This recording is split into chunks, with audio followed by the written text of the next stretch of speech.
Thank you, Anna. Now, do you want to say a few words about me? Man, when I walked over to that table near the window and saw the beards on those posters, I thought I'd wandered into a reunion of the Smith brothers. I'm going to make myself very unpopular with those at my table by introducing them. My wife, Susan.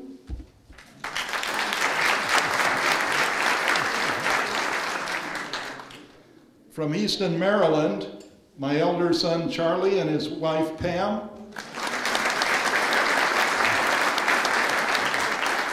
From Portland, Oregon, my younger son, Rob. My little sister, Carol Mackay. Dear friends for many years, Wayne and Joy Davis. And our good buddy, Mark Lissagore. I want to tell you that Anna is the reason I teach, because teachers want their product to transcend them. Anna is a very, very funny lady who, after she left Westlake High School, went on to UC Berkeley, then enrolled at USC's Annenberg School of Communication, very difficult to get into. And like Will Rogers, she's a humorist. She's working on a novel now after producing a very, very funny book, The Chictionary. All you women should read it. You can find it in your bookstore. I checked the Amazon website, and her readers give her book 5 stars.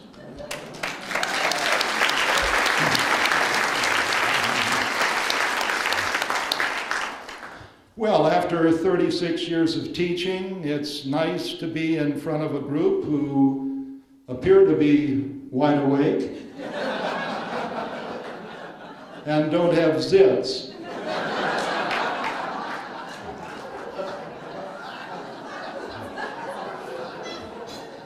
I want to thank Darren Parent also for, along with his board and Chuck Weiss and others, making this happen.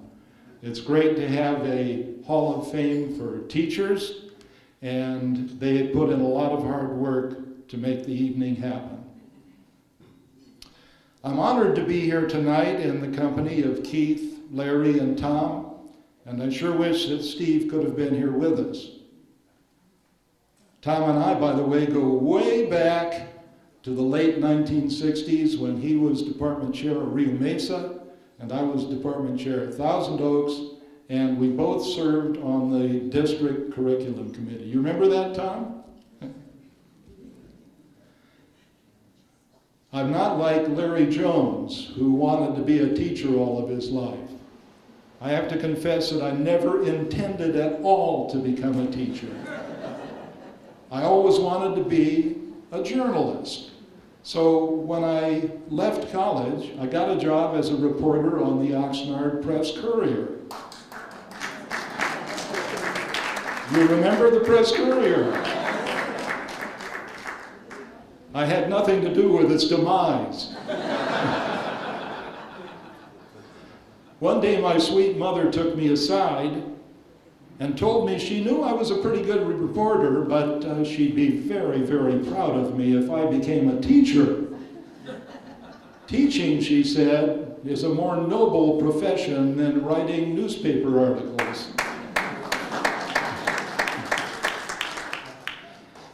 And she said I had what it takes to be a teacher. I didn't think so at all. To me, it was like suggesting a career in a nunnery to Lady Gaga.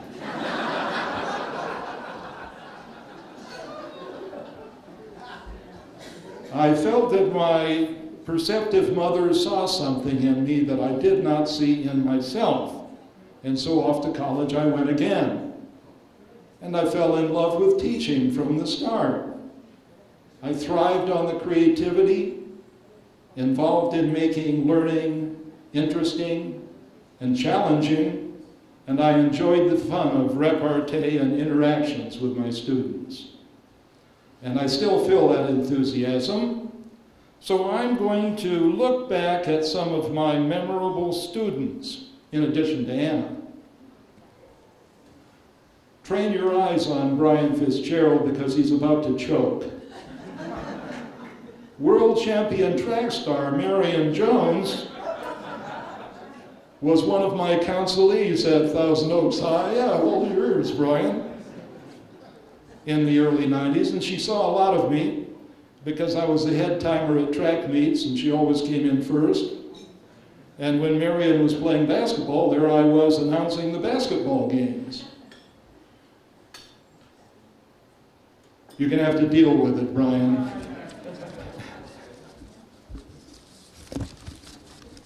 Kelly Martin, who was the star of a poignant TV series called Life Goes On, was another of my counselees in the early 90s.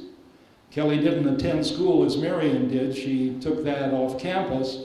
And then she came to see me, to meet with me, to make academic plans, to talk about university requirements, to prepare for college application. Kelly wanted to go to Yale, and since she was bright and motivated, she did. Suzanne DeWams was Miss California of 1982. Actually, she wasn't a student in any of my AP English classes, but when she heard that I was in my room every day at lunch helping students, she came on in.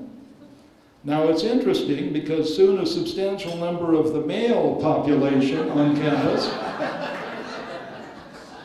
started coming in too. Hey, I'd do anything to get them to come in and learn. Kurt Russell, the popular movie star of Disney fame, started his sophomore year with me in the mid-60s. But in a few weeks, he had to leave school. He was working on a movie, which I think was Mosby's Marauders. But Kurt was a pleasant, friendly, open person, and I really hated to see him go. Tom McClintock. Is that a familiar name? Tom was a well-known politician around here and took his carpet bag up to Northern California. He's a congressman up there. He was in my sophomore English class in the mid-1960s, and he was very serious, but sometimes I could get humor out of him.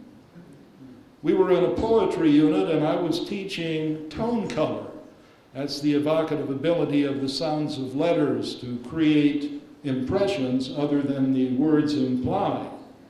I was quoting satirical poet Shel Silverstein, reading his poems to show how he uses tone color to create animals that look like they sound.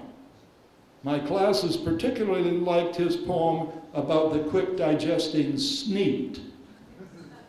Oops, we've been caught by a quick digesting sneet, and now we are dodging his molars, and now we are resting in his lower intestine, and now we're back out on the street.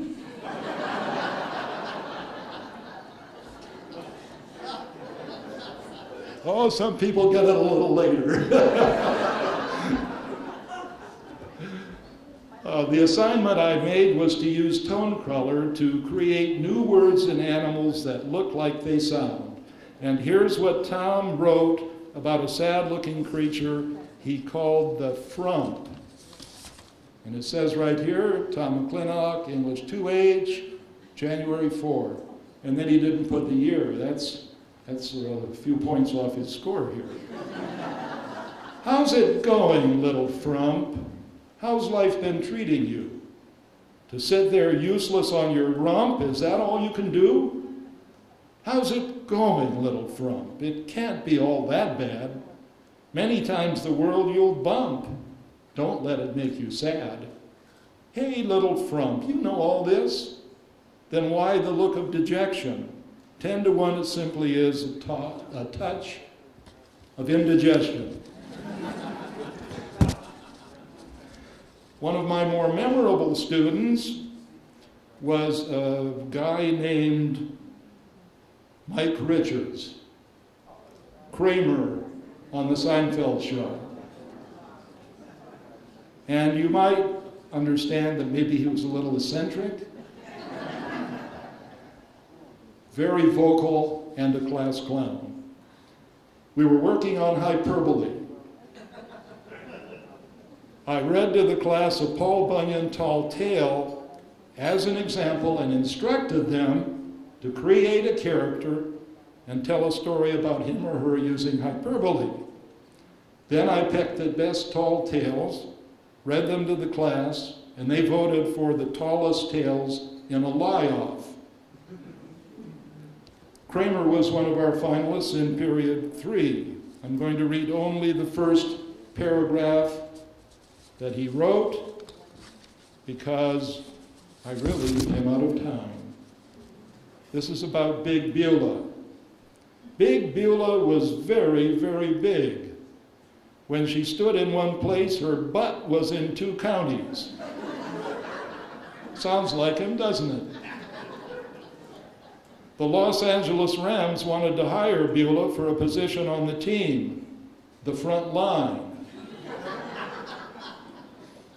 To get through a doorway, she had to exhale completely and have a bulldozer push her through. They actually used Beulah for a model once, a model for the Goodyear blimp.